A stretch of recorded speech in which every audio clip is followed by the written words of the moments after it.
First thing we did in the locker room was congratulate our scout team. We had a phenomenal look by our scouts on both sides of the ball, and we talk about a genuine appreciation for the effort and commitment everybody makes within our program. And the look we had by our scout team offense was phenomenal, running that option, prepared us really well on defense. And then the flip side, the defense in what they showed our offense with our scout team. And our scout team, they've got a lot of things going on with finals week and papers doing stuff, and they came up, watched extra film, and they did a phenomenal job and gave us a great opportunity to be successful. And I thought our guys played really well today. They were really focused. They were really excited about playing. I have to thank you guys, because I think they were tired of hearing how great Wofford's defense was, and how they were the best they've had in a long time, and how are we going to stop the triple option, and they've got great speed. We can run really well on defense. We can really run on defense, and that was shown today. And then offensively, we thought we had some things in the throwing game, and Easton just was on point, and we had guys running free, running wheel routes and stuff, and did a great job. And so overall, couldn't be happier with the performance, and we've got to close it quickly and move on, because we'll end up playing a great opponent next week.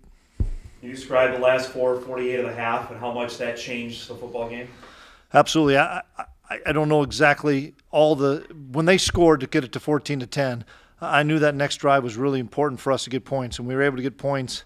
And then great play by Caleb Butler, stripping the ball, and Robbie getting possession and us scoring there. And then Dimitri Williams made a great play on kickoff and stripped a guy of the football. And that was what we talked about, it was going to be a game of possessions. How few of possessions each team was going to have. We had to steal some possessions on defense or special teams, whether it was by a big return or a turnover, and we were able to create a couple possessions. And our kick return came through and got us a big return to lead us that first touchdown. Seemed advantageous for you to have Jabril Cox on defense today against the option. Yeah, we put him to the field, and he's a long, athletic guy that can really run. And he's hard to cut down, and they do a lot of cut blocks. And so I thought he was really good. And then I thought everybody played exceptionally well.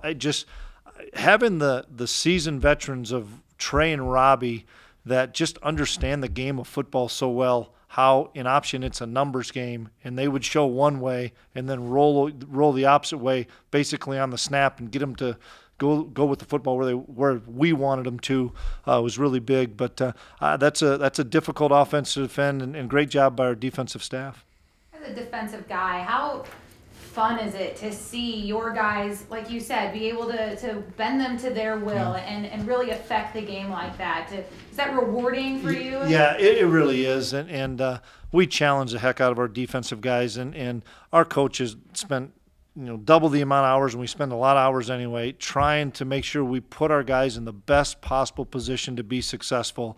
And we'd look at things over and over again, and it was, just alignment of a foot here and there with where we were aligning our linebackers or where we were aligning our safeties to try to get them to think we were playing one side when we were really hoping they would go the opposite way. And there's just such a detailed work of how you have to be able to defend the option, and our guys did a great job. Consecutive FCS semifinals. What does that mean to get to that level 7 years ago? Wow, I didn't even think about that, E. It's pretty special.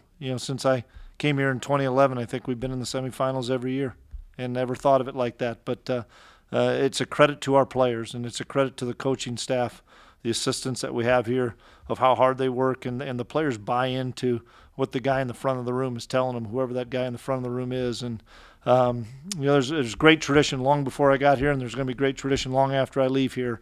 But it's really rewarding to be able to have those seniors truly get an opportunity to play their last football game in the Fargo Dome. That's special.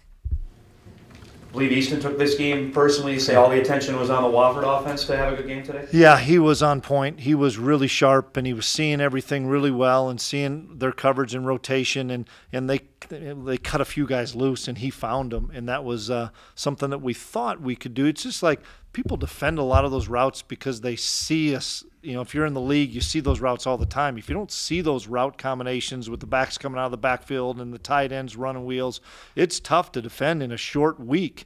And Easton knew he'd have some opportunities, and we had to hit some explosive plays, and we sure did. Chris, how big was it to the ability to score? After they had the opening field goal, you come back with the fumble, you score again, just your team's poised just to continue to fight. Yeah, we told the guys never to panic. We were going to have some adversity, and the biggest thing is how you handle that adversity and do you attack the adversity, and our guys did that. And, they did a nice job.